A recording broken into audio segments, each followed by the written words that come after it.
और इसीलिए डाला।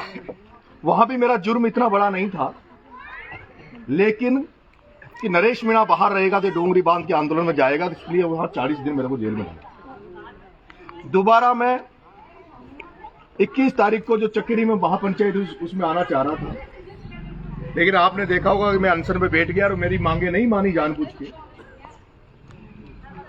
जानबूझ के मेरी मांगे नहीं मानी। सरकार की तरफ से कोई नुमाइंदा मेरे से बात करने नहीं आया, और इस कारण से मैं हॉस्पिटल में पड़ा था। और हॉस्पिटल में भी जो लोग मेरे से मिलने जाते थे उनको पता होगा, 50 सिपाही वहां हॉस्पिटल में मेरे लिए बिठा दिए थे कि कहीं रात को उठ के नहीं चला जाए। पहली बार है कि जब एक आदमी भूख हड़ताल करके, अन्न त्याग करके मर्द सैया पर बिस्तर पे बैठा था और 50 सिपाही मेरे को निगरानी में रख के वहां बैठ गए ताकि मैं वहां डोंगरी बांध में नहीं आ जाऊं। मेरे ना तो अब तक के जो जन क्रांति यात्रा, पैदल यात्रा निकाल रहा था, उसके छाले भी नहीं मिटे, आपने देखा होगा। मेरे से जब भूख हड़ताल से उठा तो मेरे को लोगों ने कहा कि 5-10 दिन तुम रेस्ट करो, अपनी तबीयत को ठीक करो। मेरे पेट की अभी भूख भी ठीक नहीं हुई है, लेकिन मैं आज आपके बीच में आया हूं। इसलिए आया हूं कि आपकी मंशा क्या है, आपकी इच्छा क्या है, कौन लोग इस आंदोलन को लीड कर रहे हैं, और मैं इस आंदोलन में जाऊंगा तो मेरे प्रति भरोसा है कि नहीं है, विश्वास है कि नहीं है। अगर मैं आंदोलन में रहूंगा तो मैं लीड करूंगा, तो अगर लोग मुझे मानने के लिए तैयार रहेंगे नहीं रहेंगे। इसलिए रात को केवल ये मेरा साथी है मुनेश, जो आपका गांव का है और पुराने समय से मेरे साथ जुड़ा हुआ है, मैंने इसको कहा गांव में किसी को बताना नहीं है, किसी को सूचना नहीं देनी है। अपन केवल तेरे घर जाके वहां बैठकर एक फोटो आएगी कि मैं आज डूंगरी गांव में रोटी खा रहा हूं, डूंगरी गांव में रोटी खा रहा हूं, और सुबह अपन लोगों से मिलेंगे। लेकिन जैसे ही गांव में पता लगा, रात को भी सारे जो प्रबुद्ध जन थे, जो समझदार लोग थे, वो वहां मुनेश के घर इकट्ठे हो गए, और अभी अभी सुबह पूरा गांव आप लोग यहां इकट्ठे हो। और मैं देख रहा हूं, भी मेरी मां ने कहा कि मर जाएंगे लेकिन जगह नहीं छोड़ेंगे। और ऐसे वीडियो मैं बार बार देख रहा हूं, जो मां मरने के लिए बार बार ये कह रही कि मर जाएंगे पर जगह नहीं छोड़ेंगे। क्यों जगह छोड़ेंगे? किस लिए जगह छोड़ेंगे? पक्षी जब अपनी जान देकर भी घोंसला नहीं छोड़ता,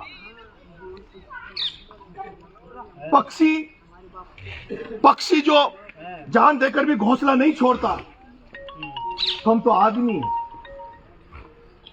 हमारी पीढ़ियां दर पीढ़ियां यहां रही है। एक कहावत है, जननी जन्मभूमि स्वर्ग से महान है। जननी और जन्मभूमि स्वर्ग से महान है। स्वर्ग नहीं देखा, लेकिन स्वर्ग की जब कल्पना करते हैं हम, तो स्वर्ग एक ऐसा होता है जहां दुख दर्द का कोई नाम नहीं, जहां कष्टों का कोई काम नहीं।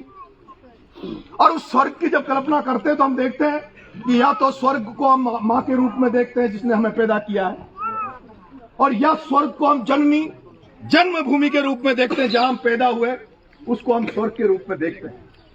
आज इस गांव के लोगों को, आपको ये कह दिया जाए कि इस गांव को छोड़ दो, घरों को छोड़ दो, आपको हम दिल्ली में 5 स्टार होटल में रखेंगे, मुझे नहीं लगता 5 दिन भी आप उस होटल में रहोगे। 5 दिन भी नहीं रहकर आप वापस अपने गांव में आ जाओगे, क्योंकि ये हमारी जन्मभूमि है, जहां हम पैदा हुए हैं, जहां से हमारा खून का रिश्ता है। मैं रात को भी कह रहा था कि 1 इंच खेत की मेड़ अगर कोई भाई भी फाड़ देता है, उसको टॉर्चर, वो परेशान करता है, तो हम सगे भाई को मार देते हैं, उसके गंडासी दे देते हैं।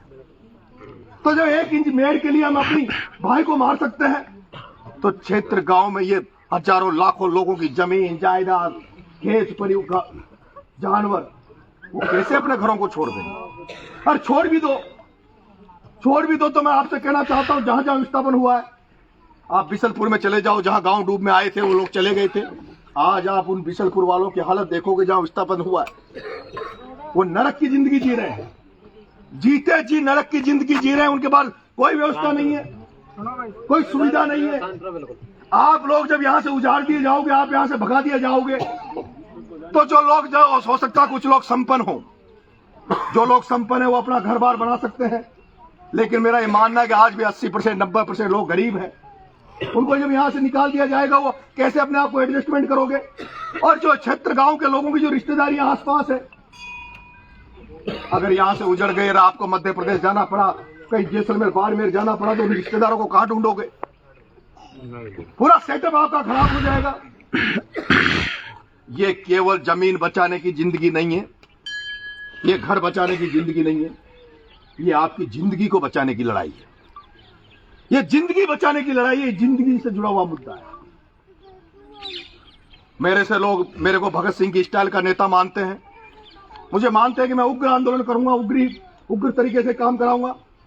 लेकिन मैं आपसे कहना चाहता हूं, जितना मेरे अंदर भगत सिंह है उतना गांधी भी है, उतना मेरे अंदर गांधी भी है। लेकिन आपने देखा नहीं क्या? क्या आपने नहीं देखा क्या? जब मैं रोज 30 किलोमीटर की पैदल यात्रा चल रहा था, तो पैदल यात्रा तो गांधी का ही मार्ग था। सही है, वो पैदल यात्रा तो गांधी का ही मार्ग था। आपने देखा नहीं क्या? मेरा पुराने वीडियो आते हैं कि मैंने 2006 में, आज से 19 साल पहले, राजस्थान विश्वविद्यालय के मुख्य द्वार पर 9 दिन तक भूख हड़ताल करी थी, अन्न त्याग दिया था और राजस्थान सरकार और भारत सरकार को झुका दिया था। हमारे बच्चों की स्कॉलरशिप बंद हो गई थी, उनके लिए 9 दिन भूखा रहा 2006 में, और 36 करोड़ रुपए की छात्रवृत्ति उनको सैंक्शन करवाई थी। आपने अभी भी देखा होगा, एक सत्याग्रह मैंने 2017 में किया, 9 दिन मुझे जेल में डाल दिया, 9 दिन तक मैं जेल में भूखा पड़ा रहा, किसानों की लड़ाई लड़ रहा था। और आपने अभी देखा होगा उन 9 बच्चों के लिए, उन 7 बच्चे जो दलित थे, आदिवासी थे, लोधा समाज के थे, उन 7 बच्चों को न्याय दिलाने के लिए आपका बेटा 15 दिन अन्न को त्याग कर हॉस्पिटल में पड़ा रहा, आईसीयू में पड़ा रहा। मेरे से ज्यादा मजबूत तरीके से गांधी की लड़ाई लड़ सकता है? भगवान ने मुझे 25 साल का इतना अनुभव दे दिया, इतना आंदोलन कर लिए कि अगर ये आपके लोग अगर नरेश मीणा पे भरोसा करेंगे, जो मार्ग आप प्रशस्त करोगे, जो मार्ग आप दिखाओगे, जब तक आप नहीं कहोगे कि अभी तक टेढ़ी अंगुली करने की जरूरत नहीं है, तब तक टेढ़ी अंगुली नहीं करूंगा। आप ही के आदेश की पालना करूंगा, कमेटी के आदेश की पालना करूंगा।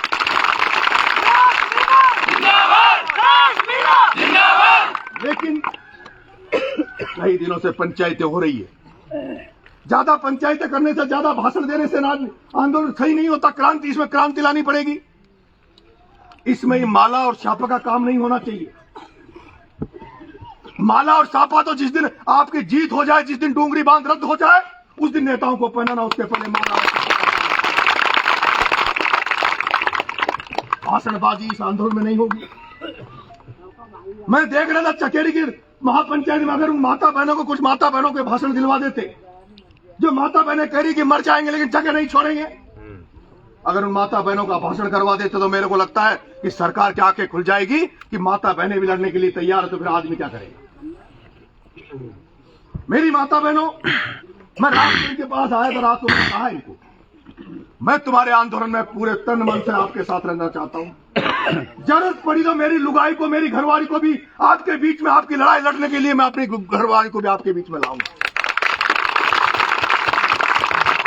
मैंने कहा कि पंचायतें हो रही है, पंचायतें हो रही है, लेकिन मेरा ये मानना है कि पंचायतें भी आप लोगों को जगाने के लिए कर रहे हो, पंचायतें भी आप लोगों को जगाने के लिए कर रहे हो, आंदोलन को मजबूत बनाने के लिए कर रहे हो, और उसमें आपको सफलता भी मिली है। जो पंचायतें हुई है उसी का कारण है, जो पंचायतें हुई है उसी का कारण है कि आज मीडिया में खबरें चल रही है, डूंगरी बांध की चर्चा जगह जगह चल रही है।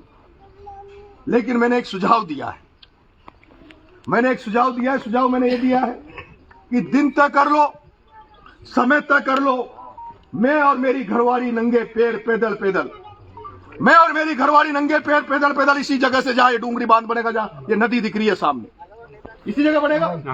ये जो नदी दिख रही है, डूंगरी बांध बनेगा, हम उसी डूंगरी बांध की जगह, हम सारे लोग चाहता हूं मैं उस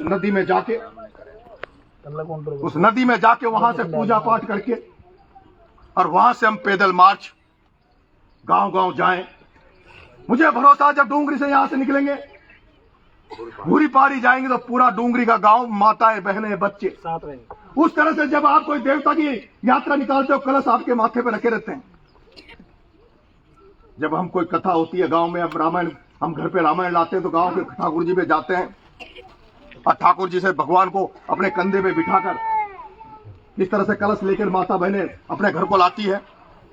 मैं चाहता हूं कि जब यहां से हम रवाना हो, तो डूंगरी, भूरी पहाड़ी तक डूंगरी वाले पूरा गांव बच्चा नहीं होना चाहिए। उस दिन गांव में बच्चा नहीं बचना चाहिए। वो सारे लोग हमारे साथ वहां तक चलेंगे, फिर वहां से जो भूरी पहाड़ी गांव है, उससे जब हम आगे के गांव में जाएंगे तो आप लोग भूरी पहाड़ी तक जाएंगे, वहां से वापस आ जाएंगे।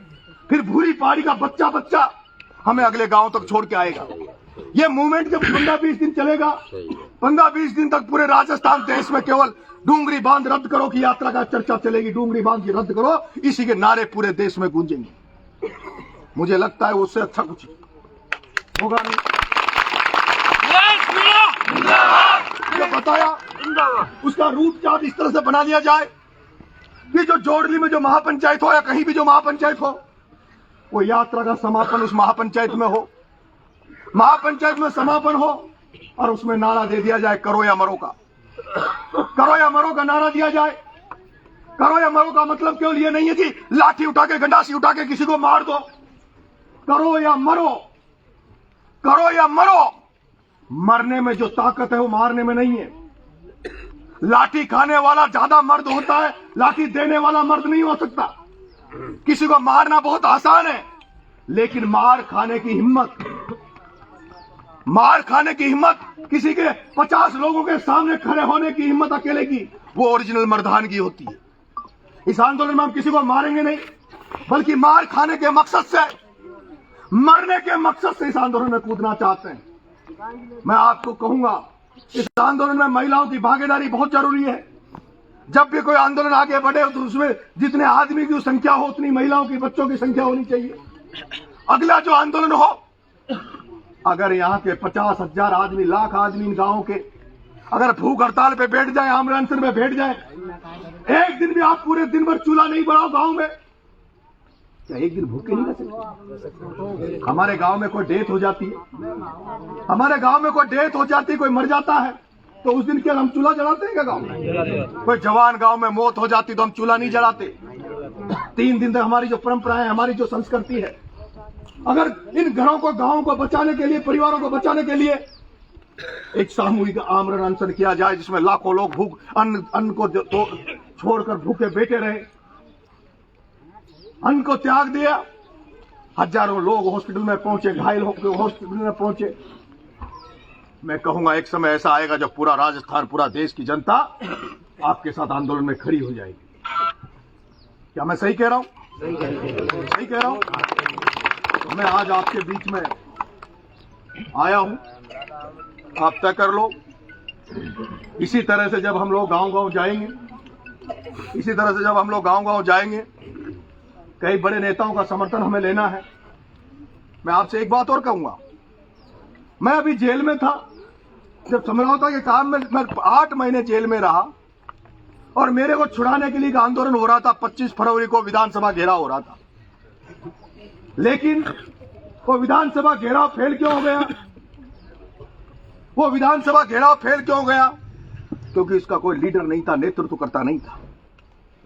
गांव में अगर पटेल मुखिया अगर ढंग का नहीं है तो गांव बिगड़ जाता है। गांव में अगर ज्यादा पटेल हो जाए तो भी गांव बिगड़ जाता है। गांव में मुखिया पटेल अच्छा नहीं हो तो भी गांव बिगड़ जाता है, और गांव में ज्यादा पटेलाई होने लग जाए तो भी गांव बिगड़ जाता है। इसलिए नेतृत्वकर्ता का मजबूत होना और नेतृत्वकर्ता का आंदोलन के प्रति, आपके प्रति त्याग और समर्पण का भाव होना, यह आंदोलन के लिए बहुत जरूरी होगा। हमें लगेगा कि इन नेताओं को लाना है। आपके मधुसूदनपुरा में गांव में प्रहलाद जी गुंजल साहब आए थे, मकसूदपुरा में प्रहलाद जी गुंजल साहब आए थे। मेरी इच्छा है इसमें मैं प्रहलाद जी गुंजल साहब को बुलाऊं, मैं राजेंद्र जी गुडा साहब को बुलाऊं, मैं इमरान प्रतापगढ़ी को आमंत्रित करने जाऊं। इमरान प्रतापगढ़ी को हम बुलाएं, वो तमाम लोग, हनुमान बेनीवाल को हम बुलाएं, जो लोग हमारे आप लोगों की मदद करने यहां आए।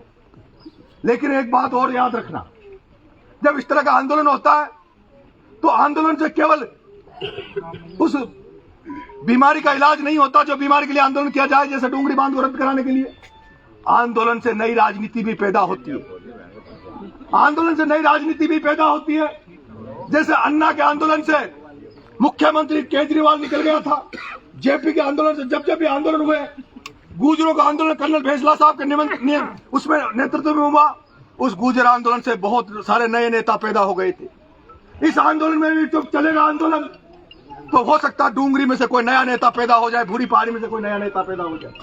वो नेता पैदा होंगे जो अच्छा बोलना जानते होंगे, अच्छा लड़ना जानते होंगे। और राजस्थान की राजनीति में एक और नाटक चल रहा है कि कोई अच्छा नेता पैदा नहीं होना चाहिए। बाप एमएलए तो बेटा एमएलए बने, दादा एमएलए तो बेटा एमएलए बने। और वो लोग जो इस तरह के बैठे हैं कि हमारे घर में नेतागिरी रहे, हमारे परिवार में नेतागिरी रहे, कोई नया नेता नहीं पैदा हो जाए, वो लोग इस आंदोलन को तोड़ने का प्रयास कर रहे हैं। वो लोग आंदोलन को तोड़ने का प्रयास कर रहे हैं जो बीजेपी सरकार में बैठे हैं, जो भजन लाल की चमचागिरी करते हैं, उसकी आरती उतारते हैं। वो भजन लाल की आरती उतारने वाले लोग, वो लोग आपके बीच में आके मन मुटाव करेंगे, आपके बीच में इस आंदोलन को तोड़ने के लिए फूट डालने का काम करेंगे। वो कहेंगे 5 गांव डूब में आ रहे हैं, वो कहेंगे 4 गांव डूब में आ रहे हैं, तुम्हारा क्या फर्क है, बाकी लोग इनके साथ क्यों लग रहे हो? अरे वो 5 गांव नहीं, 5 गांव नहीं, अगर अकेला डूंगरी भी डूबेगा तो डूंगरी के लिए भी तो लड़ना चाहिए। और डूंगरी में भी तो हमारे रिश्तेदार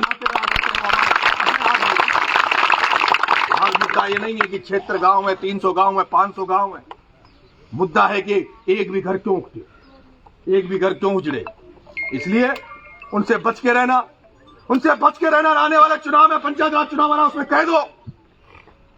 और आने वाले चुनाव में नहीं, जब तक हम जिंदा है, जब तक हम जिंदा है राजनीति में, वोट देने का नंबर आया तो उसी को वोट देंगे जो डूंगरी बांध में ईमानदारी से साथ देगा, नहीं तो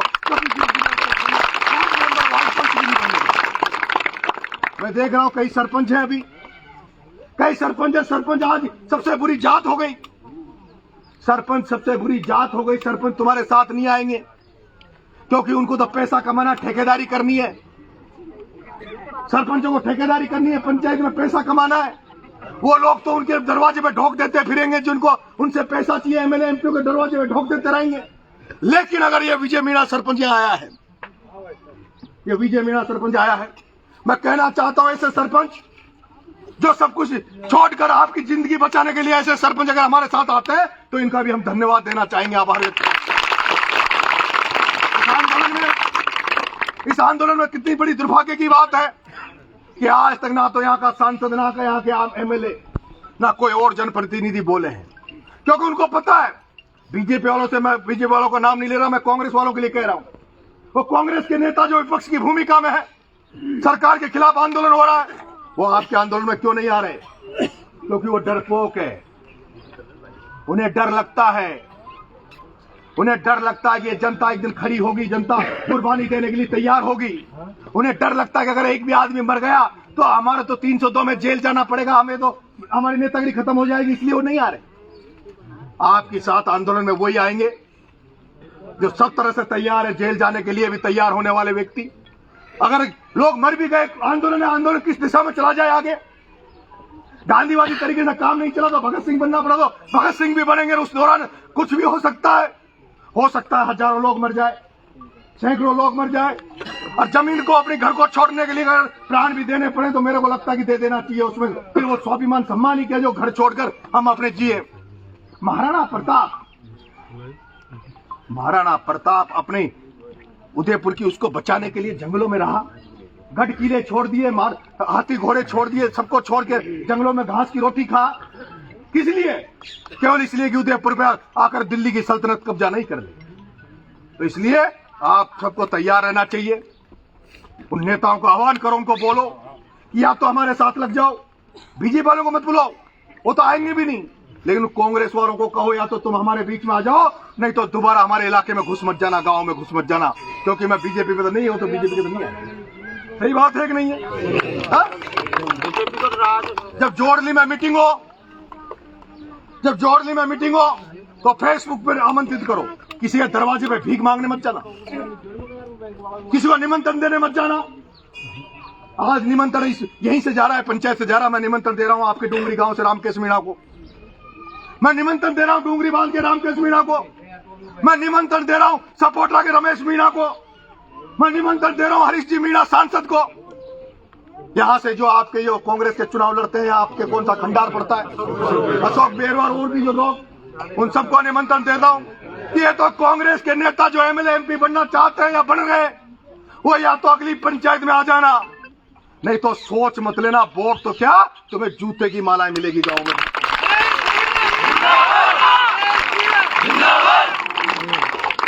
इसलिए आप तैयारी चालू करो। आपका आदेश जिस दिन होगा, आदेश होगा, कमेटी तय कर ले। कमेटी जो भी मुझे आदेश देगी, आज आपके बीच में आया हूं, अभी बुरी पाड़ी भी लोग मिलेंगे, उनसे भी बात करूंगा। और उसके बाद जिस दिन आप लोग बुलाओगे, भाई साहब ये माँ तो सवाई मानपुर जाने शब्द मतलब आपने राजस्थान में जो मीणाओं के नेता हैं, ये आंदोलन मीणाओं का नहीं है, नहीं, ये सभी का। ये आपस में टांग क्यों की? अब उसको छोटा टॉपिक डूंगरी बांध का है, तू कहाँ पे लेके जा रहा है? वो भी बात तू बैठ जा, फालतू बात कर भाई। आपस में इधर से इधर, इधर से इधर। अरे तू बैठ जा नीचे यार, तो ज्ञान देने वाला ज्यादा बात। हाँ डूंगरी बांध की चल रही है, तू आ गया मीणाओं पे। चुप रहे यार भाई। बात ये सातों धर्म जाति का आंदोलन है, देखो एक जाति का आंदोलन नहीं है। जिनके जो कर्म कर, मेरी बात सुन ले, जो जैसा कर्म करेगा वो वैसा भुगतेगा, जो जैसा कर्म करेगा वो भुगतेगा। दुनिया सब देख रही है, दुनिया ये देख रही है कौन किसको गिराने का काम कर रहा है। हम भी वैसे नहीं बने। जिसको जो करना है वो दुनिया जानती है, दुनिया समझती है कौन किसकी टांग खींच रहा कौन नहीं खींच रहा। हमें उनको इंगित नहीं करना, वो जनता आजकल सब ज्ञानी है, जनता सब देख रही है, ठीक है। हमें उस पर प्रतिक्रिया नहीं देनी, हमें तो इस मूवमेंट को मजबूत बनाओ और इस लड़ाई को आगे बढ़ाओ। लड़ाई में आपने दानिश का नाम लिया, इसमें तो सबसे ज्यादा मुस्लिम, मीणा और गुजरी ज्यादा पीड़ित हैं, उसको आना चाहिए। मैंने सबका नाम ले दिया, सबका नाम ले दिया। इस आंदोलन में कोई साथ दे तो उसका साथ देना, और जो साथ नहीं दिए उसके लिए जूते तैयार रखना।